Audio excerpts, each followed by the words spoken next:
हमारी सभी YouTube family को बहुत बहुत जय जय श्री सीताराम। और कल अंतर्राष्ट्रीय योग दिवस था, तो सभी ने पूरे उत्साह और उमंग के साथ मनाया होगा। कल को योगिनी एकादशी भी थी, आज सुबह सभी ने पारण भी कर लिया होगा निश्चित समय पर।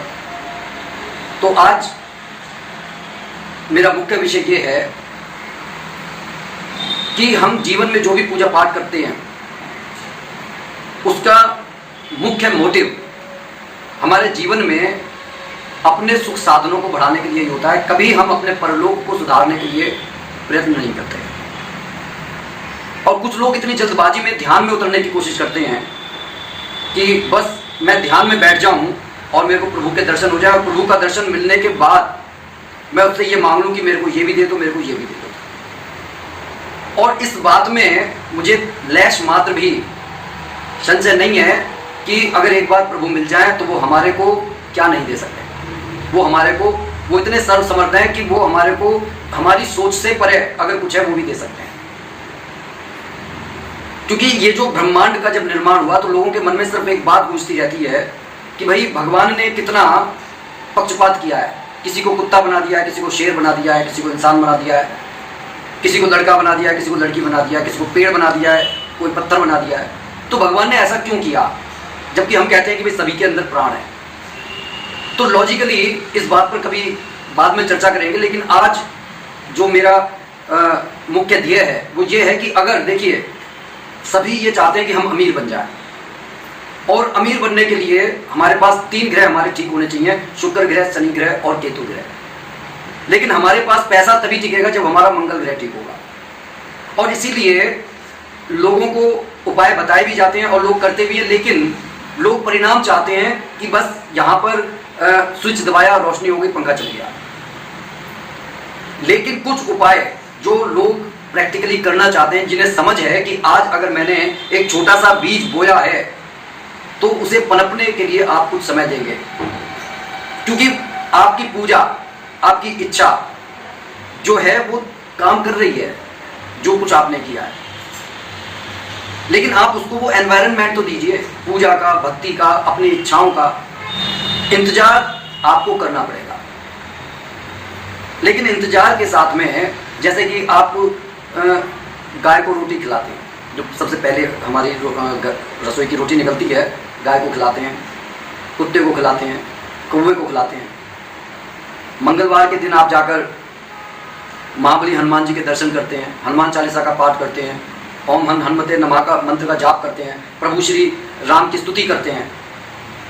कहने का ये अर्थ है कि आप अपने ग्रहों को स्वयं सुधार सकते हैं कि अगर वह गलत हो रहे हैं, नीच हो रहे हैं। शनिवार के दिन आप जब सरसों के तेल का दान करते हैं तो आपका शनि सही होता है। ये सब बातें पहले बताई जा चुकी हैं, लेकिन कम से कम आप इसे थोड़ा सा लगकर 1 साल तक करके तो देखिए। जहां पर आप आज खड़े हुए हैं, 1 साल बाद आप स्वयं देखेंगे कि आपके जीवन में कितना बड़ा बदलाव आ गया है। और बदलाव हमेशा धीरे धीरे करके आते हैं। जो व्यक्ति एकदम से जिम में जाकर 3-4 घंटे मेहनत कर लेगा, अगले दिन उससे उठा नहीं जाएगा। और आप नियत समय पर वहां पर जिम में जाएंगे, करेंगे। उसी तरीके से पूजा पाठ का भी एक नियत समय होना चाहिए।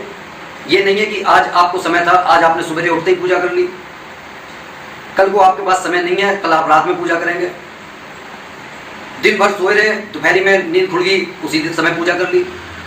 आपकी पूजा में जो हम प्रभु का भजन सुमिरन करते हैं और हमारे जो गुरु मंत्र दिया करते हैं, कोई 30 माला करने के लिए कहते हैं, कोई 60 माला करने के लिए कहते हैं, और उसे जब हम पूरे विश्वास के साथ करते हैं तो वो हमारे चेतना को उस स्तर तक पहुंचा देता है जहां से ब्रह्मांडीय ऊर्जा लेने के लायक हमारा शरीर बन जाता है। इसलिए सबसे अच्छी चीज जो आज मैं बता रहा हूं, आज मैं आपसे ये नहीं कह रहा कि आप इस तरीके से करिए अमीर बन जाओगे, इस तरीके से करिए आपके दुख दर्द खत्म हो जाएंगे। लेकिन मैं जो बात बता रहा हूं उससे वाकई में आपके जीवन में बहुत बड़ा परिवर्तन होगा। और वो ये है कि जब भी भगवान के सामने बैठे, अगर कोई पूजा पाठ करनी नहीं आती, कुछ करना नहीं आता, सबसे पहले अपने मन के अंदर झांक कर देखो, क्या दूसरों के दुख को देखकर आपका हृदय रोता है? अगर रोता है, इस प्रश्न का उत्तर अगर हाँ है, तो आपको परमात्मा की प्राप्ति 100% हो जाएगी। लेकिन अगर दूसरे के दुख को देखकर आप खुशी महसूस करते हो तो आपको बदलने की जरूरत है।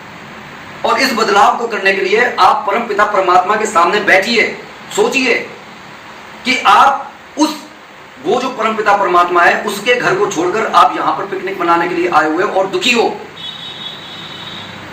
वो कितना बड़ा मतलब राजमहल होगा जहां से हम यहां पर आए हैं, उसके वियोग में जब हम रोएंगे तब आप निश्चित मानिए कि हमारे हृदय से अपने आप आवाज आएगी कि हमारे को उनसे मिलना चाहिए। इसलिए कोशिश कीजिए कि वहां पर बैठिए, भगवान का जितना भजन कर सकते हैं, सुमिरन कर सकते हैं, नाच सकते हैं, मतलब ऐसा प्रयत्न कीजिए कि आप खुश हो जाएं। तो कहने का यह अर्थ है कि भजन और सुमिरन जितना कर सकते हैं उतना कीजिए जब समय मिले, क्योंकि ऐसा नहीं है कि 24 घंटे हम दुनियादारी के काम में लगे रहते हैं। क्योंकि हकीकत तो यह है कि जो लोग नौकरी पर जाते हैं वो भी 7-8 घंटे की ड्यूटी करते हैं, बाकी वो भी लफबाजी में गुजारते हैं। सारी कहानी ये है कि इस संसार के सामानों का इस्तेमाल करके इस संसार में रहते हुए हमें भगवान का भजन सुमिरन इस तरीके से करना है जिस तरीके से एक फूल को अगर जल में डाल दिया जाए तो वो उसका कुछ नहीं लेता, उसके ऊपर तैरता रहता है। बिल्कुल उसी तरीके से हमें इस संसार में रहते हुए मतलब अपनी इस तरीके से रहना है कि भाई दुनिया पर हम बोझ ना बने।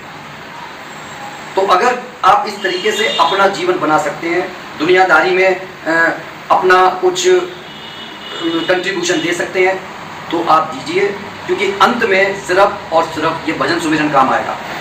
तो कैसी लगी ये वीडियो कमेंट करके जरूर बताइएगा, और जो कुछ कहा है उस पर थोड़ा सा अगर मंथन करेंगे तो आप पाएंगे कि आप अपने जीवन में बहुत परिवर्तन कर सकते हैं। इसी के साथ मैं अपनी वाणी को विराम दे रहा हूँ। बोलिए जय जय श्री सीताराम।